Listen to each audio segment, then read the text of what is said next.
Ajá, íbamos por taquilalia y bradilalia. Entonces, fíjense, taquilalia es un lenguaje muy acelerado. Era el ejemplo que les decía a la paciente maníaca, que yo le preguntaba algo y no se entendía nada de lo que dijera. Además de que tenía un lenguaje incoherente, además estaba taquilálico. Porque cuando estamos valorando el lenguaje, evaluamos el curso, la velocidad y el contenido, ¿sí? Vean que aquí arriba donde les nombro la Eulalia, hablo de curso y hablo de velocidad, porque el contenido en sí, el lugar como más adecuado para evaluarlo es el pensamiento, porque el contenido nos habla de lo que estamos pensando. Además que nos habla también del curso, el lenguaje y todo eso, pero aquí más que todo consideramos estos dos aspectos del lenguaje. Entonces ella tenía un curso, el lenguaje disgregado y en velocidad taquilardia. Estaba taquilárica.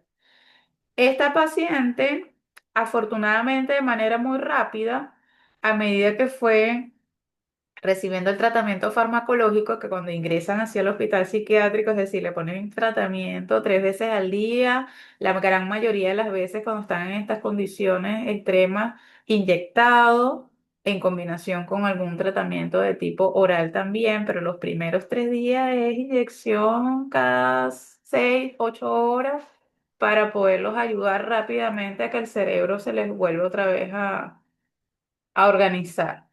Y esta señora a los pocos días fue impresionante que ella me seguía hablando rápido, tampoco es que de un día para otro empieza y el otro día ya habla normal, no, para nada, pero sí se le notaba como progresivamente ese lenguaje empezaba como que a adquirir una estructura, una organización, se le empezaba a entender un poquito más, seguía maníaca con síntomas psicóticos, pero ya tenía un poquito, y no era que es que ella hablaba cuando yo le preguntaba algo, no, ella hablaba siempre, porque bueno, así, eso forma parte de la sintomatología maníaca, no dejaba dormir a los otros pacientes, bueno, luego ya con ayuda del medicamento sí fue posible. Pero ella progresivamente, cuando este lenguaje se le fue organizando, a pesar de que seguía psicótica, yo le logré entender un poquito el contenido de su lenguaje, que era lo que ella me quería decir. Entonces ella lo que me quería decir es que ella, su psicosis, tenía delirios místicos religiosos. Ella lo que me quería decir es que ella era la gran babilónica. Y eso era, igual dice que yo las palabras que entendía era Babilonia, virgen, porque ella decía, ella se comparaba, o sea, a veces decía que era la Virgen Suprema, no sé qué más, y otras veces decía que era la Gran Babilónica, o sea, tenía como esos delirios allí de una combinación de delirios de grandeza con místico religioso, con mucha confusión allí mental. Era una señora mayor, una señora como de 60 años. Entonces, bueno, entonces lo digo un poco para describir esa taquilalia, ese lenguaje desorganizado muy rápido.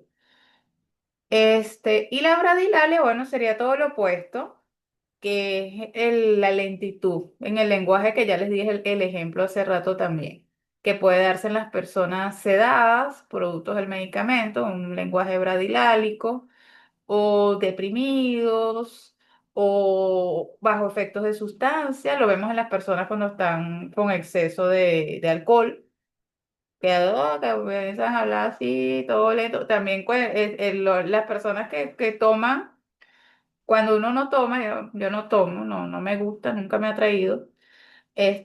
No necesito eso para disfrutar de la vida. Em, Quienes no tomamos, vemos el proceso que va pasando la gente cuando toma. Entonces llega un momento en que el lenguaje se disgrega, se empiezan a hablar de cualquier cosa, saltan de un tema para el otro. El lenguaje se vuelve en prolijo en algunas personas y habla y detalla, y después se le olvida de lo que empezaron a hablar. En algunos momentos puede tornarse eso bradilálico, así. Entonces ellos están ahí pero siguen teniendo energía porque siguen tomando y uno está así ya durmiéndose del aburrimiento, pero ellos piensan que están hablando divinísimo, de verdad. Las personas se ve mucho, entonces eso es el proceso de intoxicación de sustancias. Y bueno, estos son lo del área del lenguaje. ¿Tienen alguna pregunta hasta aquí? ¿Hasta el lenguaje? ¿O vamos bien? ¿Sigo?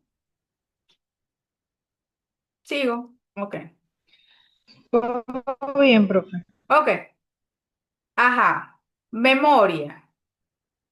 Memoria es el otro proceso que digo aquí, instrumento que permite al vivenciar que quedar retenida y conservada en la psique, pudiendo ser posteriormente evocada. Bueno, ahora vamos a decirlo en lenguaje normal. ¿Qué es la memoria? La memoria es esa capacidad que tenemos de captar la información y retenerla, ¿sí? Que esa información quede guardada. Queda guardada y cuando evocamos esa información, es decir, hay algún elemento que nos dicen, ay, ¿qué hiciste ayer en la tarde? Entonces uno constantemente no está pensando en lo que hizo ayer en la tarde, ¿verdad? Pero si alguien te pregunta, ¿qué hiciste ayer en la tarde? Uno hace así, revisas como quien dice ahí donde tengas guardada esa información y la evocas, es decir, la sacas. Y me dice, ah, bueno, ayer en la tarde yo fui a pasear con mi perro. Ok, cualquier cosa que hayas hecho. Eso es la memoria, esa capacidad de guardar información y luego evocarla, recuperarla nuevamente. Ajá. Entonces, un poquito recordando lo que es la memoria, yéndonos un poquito más profundo, vemos que hay diferentes tipos de memoria. Hay diferentes formas de clasificar además los tipos de memoria. Esto ustedes deberían haberlo visto en psicología general. Hay una parte de la psicología general que específicamente se habla sobre la mil y un cantidad teorías e hipótesis de la memoria que existen. Cuando yo lo vi en la universidad era psicología general 3, no sé cómo será ahorita, que uno pasaba todo el semestre viendo memoria. Ajá, pero bueno, de manera muy sintética y para que nos centremos en el objetivo de hoy, que es el examen mental, yo les traigo esta forma de clasificarlo, que es cuando dividimos en memoria de fijación, de conservación, de evocación, de reconocimiento y ubicación especial. Siempre nos muestran para entender, para imaginarnos lo que puede ser la memoria, porque recordemos que estos son hipótesis, teorías, yo lo veo como si fueran cajitas. Cada una es una cajita. Una cajita para la fijación, una cajita para la conservación y así sucesivamente. Entonces, ¿qué es esa memoria de fijación? La memoria de fijación es la que también le llaman memoria a corto plazo. Es esa memoria inmediata que también le dice. Vea que les voy dando nombres de diferentes corrientes. Es esa memoria de lo que captamos en los próximos segundos, minutos. Es esa memoria corta. No es lo que hice ayer, no es lo que hice cuando cumplí 15 años, no. Eso ya es una memoria de evocación. La memoria de fijación es la última palabra que yo les dije ahorita. ¿Qué les dije? Ahorita. Eso, esos microsegundos, ese poco tiempo que tenemos. La memoria de fijación o la memoria a corto plazo es la que nos permite seguir el devenir de la vida. Porque imagínense que se nos olvidara lo que pasa cada segundo, en los últimos 30 segundos. En cambio, eso no es así, porque igual nos paramos, nos levantamos, hacemos cosas, caminamos y esa memoria de fijación es lo que nos permite llevar el curso de la vida, el curso de una conversación. Es la que suele alterarse en las personas con demencia. No sé si han tenido la oportunidad de ver directamente o algún familiar con demencia de verdad. No es, ay, que se me olvidó una cosa, no, demencia senil, del tipo que sea, que hay diferentes tipos. Alzheimer, vascular, ahí eso depende de la causa de la demencia, pero la demencia en sí es esa pérdida de memoria. Los viejitos con demencia o viejitas cuando ya están muy deteriorados, ellos llegan a un punto, yo tenía una paciente que ella se le olvidaba que estaba comiendo. O se le acababa de comer, tienes el plato ahí al frente y ella decía, jamás me dan comida en esta casa. Y tenía el pan metido dentro de la boca. O sea, eso es una pérdida de la memoria inmediata, de la memoria de fijación. Eso que yo les digo, que segundo a segundo estamos procesando y almacenando esa información, aunque después si no es útil la desechamos, porque la memoria tiene sus mecanismos también para guardar realmente lo que necesitamos para la supervivencia o lo que necesitamos para lo que nos parece importante, porque no podemos guardar todo, absolutamente todo. Entonces a esa persona se le olvidaba que estaba comiendo. Es que mi hija jamás me da comida. Mamá, pero tienes el plato ahí al frente. No, eso es mentira, nunca me das comida. Hay cuentos de viejitos que van al baño, se quitan la ropa completita y después salen a la sala sin ropa. Y a los familiares al principio muchas veces no lo comprenden porque, ay, después de viejo está exhibicionista. No, no es que sea exhibicionista, no es que él quiera mostrarse desnudo ante los demás, sino que se les olvida que fueron al baño a bañarse, se les olvida que se quitaron la ropa. Entonces comienzan a caminar por la casa porque no se acuerdan lo que están haciendo. No tienen ese devenir, ese sucesivo que les estoy diciendo de recordar el último minuto, los últimos segundos. Entonces, eso es la memoria de fijación, es esa memoria corta, que pareciera a simple vista, ay, es una memoria cortica, ¿no? Una memoria cortica, pero que constantemente se va renovando en cada segundo, en cada minuto. Entonces, es sumamente importante como ver para llevar el curso de la vida, porque una persona que no se acuerde que está comiendo o una persona que no se acuerde que fue al baño, entonces les cuesta mucho llevar y por eso necesitan a alguien que los cuide, porque no pueden llevar el curso del día a día. ¿Ok? La memoria de conservación ya viene a ser, bueno, cuando podemos conservar, guardar una memoria. A los niños que le mandan, apréndase la tabla de multiplicación. Entonces, guarda. La fija, primero la fija, 2 por 2, memoria de fijación. 4, la cortica. Pero después de eso, entonces se va guardando y se va guardando por la práctica, por ejemplo, esa tabla de multiplicar. La memoria de vocación es cuando viene la maestra al otro día en la escuela y le pregunta, ay, ¿cuánto es 5 por 7? Ay, usted que se la estudió ayer, la conservó, la guardó, pero mañana le toca evocar un tipo de memoria de las tablas, pero también evocamos cuando ay, ¿qué hiciste en diciembre? Lo que le decía, entonces uno tiene que, ay, en diciembre fui, la pasé con mi familia, ¿y qué cocinaron? Bueno, cocinamos un pan de jamón. Estás evocando algo de un momento específico. Y la memoria de reconocimiento, tiene que ver con, por ejemplo, reconocer rostros, reconocer lugares, un lugar al que uno fue antes. Ay, mira, mira dónde está. Pasa mucho cuando uno vuelve, por ejemplo, cuando uno se mudó del lugar donde se crió de niño y luego vuelves.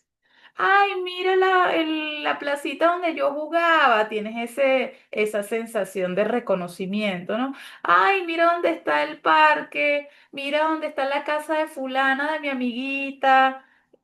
Tienes ese reconocimiento de un lugar donde ya tú conoces, un lugar donde ya estuviste y reconoces. También pasa con los rostros. A veces uno le sucede que viste a una persona en un lugar, la identificaste con esa, pero luego la encuentras en otro lugar y la ves, y aunque no logras identificarla, reconoces el rostro y es, ay, ve, esta persona yo la he visto en algún lugar, me parece conocida, y a veces, bueno, comienzas a evocar, ay, sí es verdad, esta es la prima fulanita que la otra vez me la presentó en tal lado, o otras veces no te acuerdas, pero tienes esa sensación de reconocer ese rostro.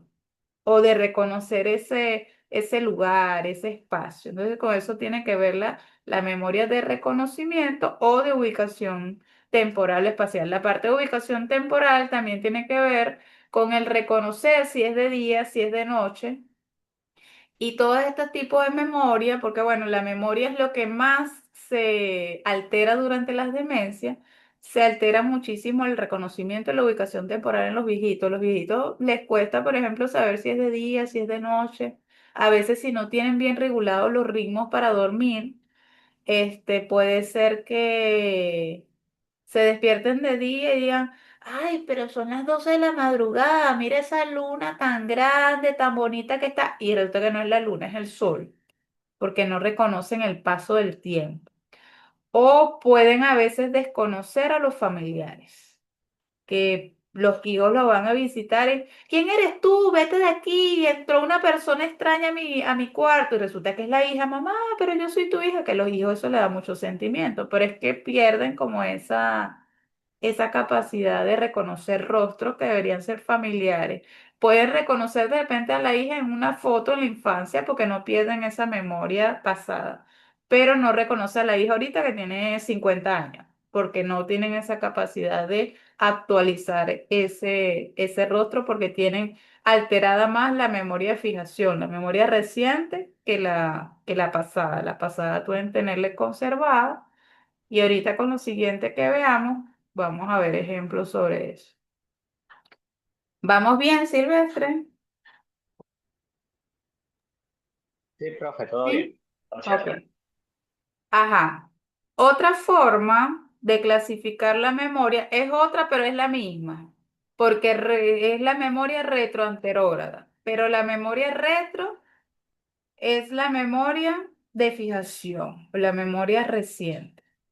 Y la memoria anterógrada es lo que les dije en la lámina pasada de la memoria de conservación o evocación. Entonces son otros nombres, pero a efectos del examen mental vamos a utilizar esta tipología que es memoria retroanterógrada. Se las explico. ¿Qué quiere decir esto? Ya. Eh, Vamos a considerarlo de la siguiente manera. El paciente que les dije hace rato que tuvo el accidente de moto, no recuerdo si él tuvo pérdida de memoria, pero vamos a suponer que él tuvo, sí, sí tuvo pérdida de memoria de varias cosas, pero bueno, vamos a suponer que él tuvo pérdida de memoria. Aquí en el medio, entre retro y anterógrada, hay un espacio. Vamos a suponer que ese accidente que él tuvo está ubicado en el tiempo aquí, en ese espacio. Ahí está el accidente de moto. Lo retro vendría a ser, ahorita me confundí en la definición que les di, lo retro vendría a ser todo lo que pasó antes del accidente. Lo retro, así como es la moda retro, la moda del pasado, la moda de atrás. Entonces, lo retro es toda la memoria del pasado. ¿Sí? Y la anterógrada es, una vez que él tiene el accidente, póngale que lo llevaron al hospital, se despierta, es la capacidad que él tiene para recordar todo lo que viene. Es que esta sí tiene que ver entonces con la memoria de fijación, la memoria de lo nuevo, anterógrada, la memoria de lo nuevo. Entonces, si una persona, luego de un accidente, de un trauma, que se ve mucho en las películas. No, tiene una amnesia, perdió la memoria, ajá. Pero puede perder toda la memoria, que es tanto lo pasado como lo actual. O sea, no se acuerda del ejemplo que les daba en la memoria de fijación del día a día. Se le olvida todo, se le olvida lo que hace, se le olvida que fue al baño, se le olvida que come, se le olvida todo. Es la memoria nueva. La vino a visitar la hija ayer y después la hija viene hoy. Ay, tú más nunca habías venido a verme. Mamá, yo te vine a ver ayer. No, tenías demasiado tiempo sin venir. No se acuerda porque va perdiendo esa capacidad de almacenar los nuevos eventos que suceden. Entonces, si una persona olvida todo, es lo que se llama amnesia retroanterógrada, es decir, completa. Amnesia retroanterógrada. Aquí suele haber un guión, parece que no sé por qué no puse el guión, un guión. Amnesia retroanterógrada. O también se conoce como amnesia global. Y aquí yo les estoy dando las alteraciones, ¿verdad? Que la amnesia es uno de los principales tipos de alteraciones de la memoria. En cambio, si esa persona solo perdió la memoria del pasado, es decir, la memoria antes del trauma, en el caso de este paciente, antes del accidente de moto, es la memoria retrógrada. Entonces es amnesia retrógrada, es decir, amnesia de el pasado, amnesia de esa memoria de conservación y evocación o de reconocimiento. O sea, todo eso anterior lo pierde. Pero si esa persona puede recordar el pasado, que es lo que suele suceder con los viejitos con demencia, que de repente tú le cuentas algo de la infancia y dónde estudiaste tú y dónde vivías tú y cuéntame abuelita esos cuentos y la abuelita te cuenta y te cuenta y te cuenta y te cuenta y uno dice, bueno, pero esta no tiene tan mala memoria. Mira cómo se acuerda de toda. Bueno, porque las personas con demencia suelen tener buena memoria del pasado. Y le puedes poner una canción de esas que escuchaban cuando eran jóvenes y se sabe toda la canción completa y baila la canción porque tienen esa memoria conservada y la memoria emocional y de las canciones es la última que se pierde, dicen. Pero ese viejito no recuerda las cosas del día a día. Entonces eso sería la amnesia anterógrada o amnesia de fijación, que esa amnesia de memoria nueva. Ay. Ujú. Ajá. Entonces en esta lámina, todo eso que les hablé en el ejemplo está aquí. Trastornos cuantitativos de la memoria. Amnesia de fijación, ya se las expliqué. Amnesia de evocación, que es esa amnesia retrógrada. Amnesia global, que está aquí abajo, ya se les expliqué, que es amnesia retroanterógrada completa. Y hay otros tipos que ya les voy a decir. Esta amnesia diferenciada es cuando hay una pérdida de memoria solamente de un área sensorial. Es decir, perdemos la memoria de lo visual, o sea, de lo que vemos, de esto que les decía de reconocimiento, o solamente perdemos la memoria auditiva, no podemos reconocer palabras, entonces eso causa problemas de lenguaje porque nos cuesta identificar las palabras. Estas son amnesias muy raras, solo se las pongo allí como para que tengamos una idea de que eso existe, pero esto es muy, de repente nosotros no la veamos, eso lo vemos en los neurólogos, este tipo de especialistas, pero se las dejo de ejemplo. Y estas dos que son relevantes es la hipognesia y la hipernexia, que esas sí las podemos ver. Volvemos otra vez a los hipo y los hiper. Tenemos hipo, bueno, cuando la memoria está reducida, e hiper cuando tenemos un exceso de memoria, que se llama hiperne. Está mal escrito allí, pero es hipernesia prodigiosa. La hipernesia prodigiosa es la que suelen tener, por ejemplo, las personas, algunas personas, no todas, algunas personas con autismo que tienen capacidad de recordar, tienen mucha memoria visual. De repente ves algo, una lámina cargada de detalles en pocos segundos y tú le quitas la lámina que viste en la lámina y te dices, vi esto y recuerda todo de manera muy fácil. O estos niños con autismo que se pueden aprender un libreto completo con mucha rapidez y facilidad, o cálculos numéricos, son ese tipo de cualidades para memorizar. La memoria se supone que tiene como una cantidad de dígitos memorizables por minuto. Bueno, exceden ellos esa cantidad. Eso sería una hipernesia prodigiosa.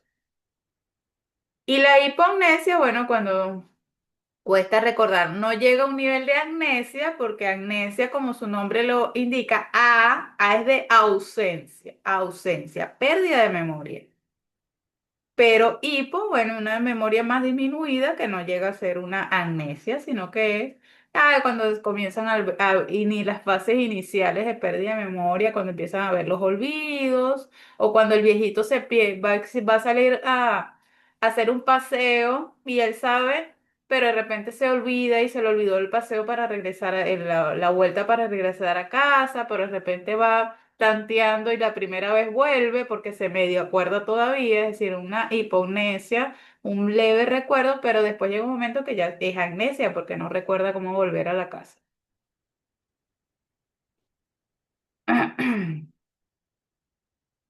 Y tenemos aquí también las pseudoreminiscencias, que son muy comunes también en las demencias, que se dividen en dos tipos. Pseudoreminiscencia significa rememoración patológica, es decir, que se tienen recuerdos, pero los recuerdos que se tienen no es pérdida de recuerdos, este es diferente. Son recuerdos que se tienen, pero son recuerdos distorsionados o recuerdos que realmente no existen. O sea, es como inventar un recuerdo.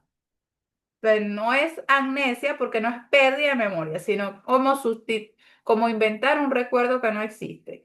Eso pasa mucho en las personas con demencia porque ellos, cuando se empiezan a dar cuenta que pierden la memoria, comienzan a inventar, lo que se llama fabular. Crean una fábula para llenar esos vacíos nésicos, esos vacíos de memoria. Porque llega un punto en que la demencia comienza a ser más intensa y no solamente hay pérdida de la memoria de fijación, sino también que empiezan a tener pérdida de los recuerdos del pasado. Entonces de repente te cuentan un cuento de la infancia, pero le aderezan otras cosas que son imposibles de que pasen. No, en el parque donde yo me balanceaba, también todos los días apareció un unicornio verde a saludarme. Y tú sabes que eso realmente no existió. O sea, uno sabe, pero la persona no, y tú le dices, abuela, ¿cómo va a haber un unicornio verde? Sí, eso era así. Entonces lo porfían porque están convencidos de que eso realmente era así. Hay un relleno de la memoria. Hay dos tipos que realmente es complicado diferenciar, la fabulación y la confabulación. Que la fabulación tiene que ver con esto cuando es como esas cosas inventadas. Y la confabulación es cuando son recuerdos que uno al escucharlo ya te das cuenta que es imposible que eso haya sucedido. Esta gente que uno se da cuenta que son como, que si uno dice, bueno, es una mentira, pero esa persona está convencida de que eso es así. Entonces, bueno, allí esa diferenciación que es sutil, no es sencillo uno diferenciar entre fabulación y confabulación, no, tampoco es indispensable diferenciarla con tanto detalle.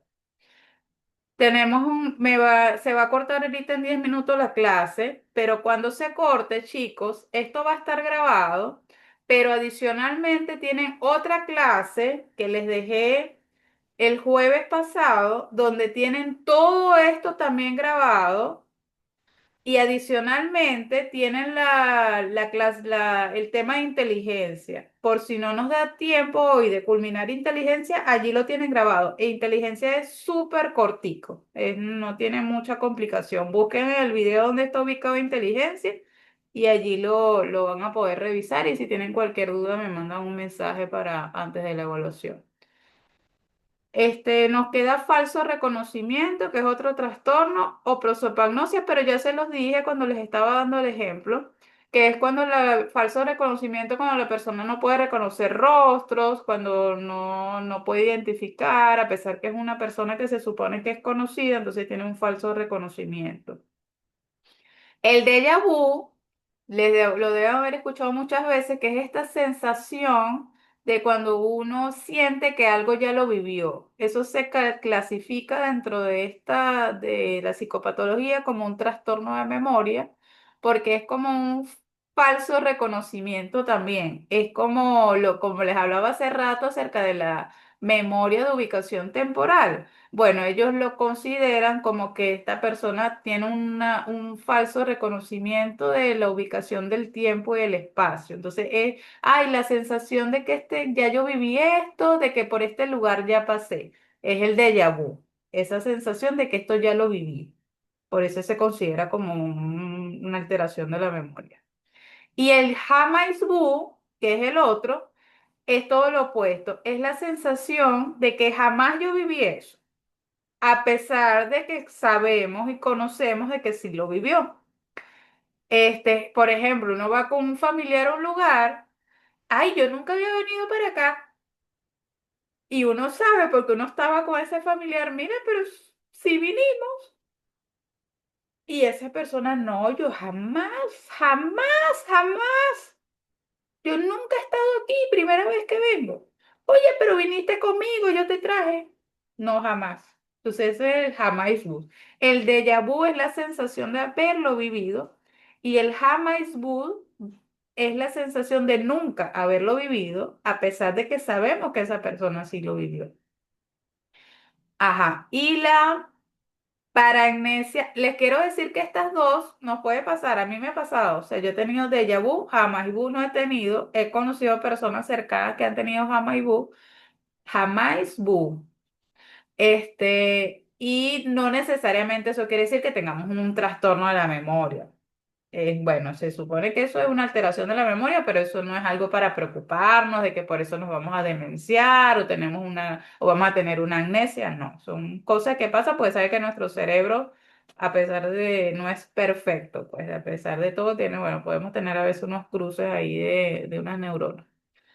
Y la paramnesia reduplicativa es un poquito complicadita de entender también, pero tiene que ver con esa memoria de ubicación espacial que hay personas que pueden decir, pacientes, se ve mucho, que están, como que les cuesta reconocer el espacio. Entonces pareciera como si dijeran que están en dos espacios que son incongruentes entre sí. Por ejemplo, un paciente que está hospitalizado. Y uno le pregunta dónde está. ¿Se acuerdan de que uno, dentro de las preguntas del examen mental, hay que preguntar la ubicación? ¿Dónde estamos? ¿Cuál es este lugar? Y cuando preguntamos qué fecha es hoy y todo eso. Y esa persona no logra identificar, o sea, ella te dice el lugar, pero no, no, bueno, yo estoy aquí en mi casa en Londres. O sea, da dos ubicaciones diferentes. Una es su casa, que no estamos en su casa, estamos en el hospital, en una habitación del hospital, y otra es Londres, y no estamos en Londres, estamos en Venezuela. Entonces es como dar simultáneamente dos direcciones que son incompatibles entre sí y que no son reales. Eso es la paragnesia reduplicativa. Y se va a colgar en 4 minutos la clase, pero rapidito por si acaso para lo de inteligencia, igual lo tienen en el video. La inteligencia en el examen mental básicamente se escribe alguna de estas cuatro cosas que les pongo en esta lámina. La inteligencia es un tema complejísimo, pero en el examen mental, porque nosotros no le vamos a aplicar una evaluación de inteligencia al paciente, lo que colocamos es si nos impresiona, y la palabra impresiona siempre tiene que estar. Si no me ponen la palabra impresiona, bajo puntos, porque esa palabra siempre tiene que estar. Tiene que decir, inteligencia impresiona. Generalmente la inteligencia nos impresiona promedio, que es cuando consideramos que esa persona tiene una inteligencia normalita. Si esa persona tiene un desarrollo del vocabulario muy bueno, podemos considerar que es una inteligencia superior al promedio en función del lenguaje y las relaciones lógicas que establece. Si una persona tiene una inteligencia inferior, o sea, por debajo del promedio, se le dice inferior al promedio, que es la persona que comúnmente se conoce con retardo mental, que suelen tener un lenguaje pobre, poca vinculación de relaciones lógicas. Usted le hace una pregunta y a esa persona le cuesta hilar la respuesta. Y esta que les pongo aquí, que se llama limítrofe, es un límite, como su nombre lo indica, entre la promedio y la inteligencia inferior. Es decir, está en el límite. En el lenguaje coloquial está en la rayita. Esa persona no tiene retardo mental, pero tampoco su inteligencia es promedio. Está como en un límite ahí que de poquitico, de chiripita, tiene un retardo mental. Esto es un nivel de exquisitez que solo se puede lograr aplicando una evaluación de inteligencia. Por eso, generalmente en el examen mental colocamos es inteligencia impresiona promedio. Si usted conversa a menos que usted converse con esa persona y se dé cuenta que de verdad es una persona brillante. Yo he entrevistado gente que uno habla y dice, "No, es una persona brillante". O sea, impresiona que tuviera una inteligencia superior al promedio porque te desarrolla unos temas con unos niveles de detalle. A veces hay niños que te hablan de una forma que uno dice, "No, es un niño genial". O hay personas también con las que uno habla que les cuesta explicar. Uno les pregunta, pero ¿qué te pasa? ¿Cómo te sientes? Y no tienen, como no les salen las palabras, no tienen el vocabulario para describir lo que les sucede. Entonces ahí podemos sospechar, pero por eso siempre ponemos impresiona, porque no aplicamos. Ok, chicos, nos queda un minuto. ¿Tienen alguna pregunta? Silvestre, Lourdes, que creo que Por son los ahora que no. están conectados. No, profe, por ahora no. No, ¿No? profe. No, Lourdes, no, profe. ¿no? Ok. Bueno, chicos, repasen esto, vean la clase y revisen la guía. Entonces, el martes que viene tenemos el quiz. Como recuerden, como tenemos quiz, no tenemos clases, sino solamente la evaluación. Si tienen cualquier duda, me mandan por el correo o por el chat de Moodle. ¿Ok? Ok, profe. Perfecto, profe. Bueno, chao, que estén bien. Chao, profe, feliz noche. Chao.